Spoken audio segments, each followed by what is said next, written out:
আমি পুরুষ মানুষ, ইচ্ছে করলে আরেকটা বিয়ে করতে পারবো। কিন্তু আমার এই 4.5 বছরের ছোট্ট মেয়েটার কি হবে তাহলে? ও তো অসহায় হয়ে যাবে, ও তো একা হয়ে যাবে। আমার একটা ছোটখাটো রেস্টুরেন্ট আছে, গ্রামে মোটামুটি সুন্দর বাড়িও আছে, অভাব নেই কোনো কিছুর। তবুও আমার স্ত্রী আমাকে ছেড়ে নিজের সুখের জন্য, আরও বিলাসবহুল জীবনযাপন করার জন্য বোনের পরামর্শে 2.5 বছরের ছোট্ট মেয়েটাকে রেখে 2 বছর আগে দুবাই চলে যায়। এভাবেই কেঁদে কেঁদে নিজের স্ত্রী সন্তানের কথা বলছিলেন তিনি। তার স্ত্রীকে তার বোন পরামর্শ দেয়, এখানে থেকে জীবন নষ্ট করবি কেন, তার চেয়ে তুই দুবাই চলে যা, সেখানে যে উপার্জন করে লাইফটাকে উপভোগ কর। একদিন স্বামী বাড়িতে না থাকাকালীন স্ত্রীর ভাই এসে তাকে নিয়ে যায়। বাচ্চাটা তখন অনেক ছোট। দুবাই যাওয়ার সব ব্যবস্থা হয়ে যায় তার স্ত্রীর। স্ত্রীকে সে কোনোভাবেই ছোট্ট মেয়েটাকে রেখে প্রবাসে দিতে চায় না, কিন্তু তার কোনো কথা শোনে না তার স্ত্রী এবং তার ভাই বোনেরা।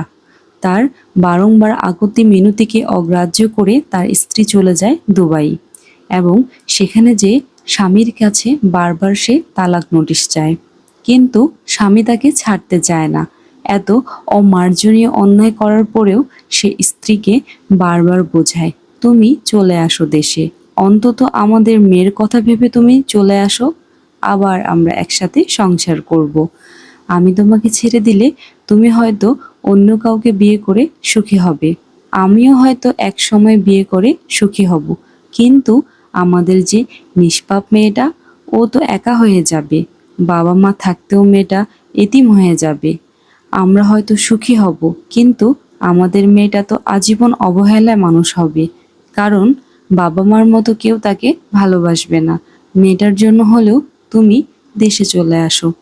কিন্তু স্বামীর এমন কঠিন সত্য চোখের পানিতে হাজারবার বোঝানো সত্ত্বেও স্ত্রী সেটা বুঝতেই চায় না। সে চায় শুধু বিচ্ছেদ, সে চায় নিজের মতো সুখ।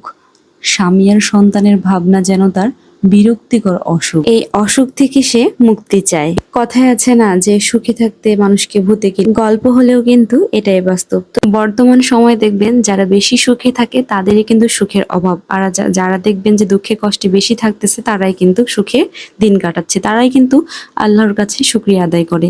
তাই যে যেভাবেই আছেন, যেমন আছেন কেন, সুস্থ আছেন, ভালো আছেন, তাতেই আল্লাহর কাছে শুকরিয়া আদায় করুন। যত আপনি আল্লাহর কাছে শুকরিয়া আদায় করবেন ততই জীবনে ভালো থাকতে পারবেন। আপনার সব দুঃখ কষ্টগুলো, দুঃখ থাকলেও সেগুলো ঘুচে যাবে। নিরাশ হওয়া যাবে না।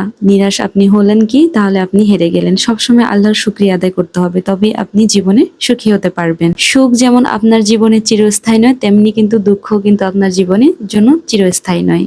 সুখ আসবে যাবে, আবার দুঃখ আসবে যাবে, এটাই হচ্ছে নিয়ম। পরিশেষে সবার সুস্থতা ও মঙ্গল কামনা করছি। সবাই ভালো থাকবে।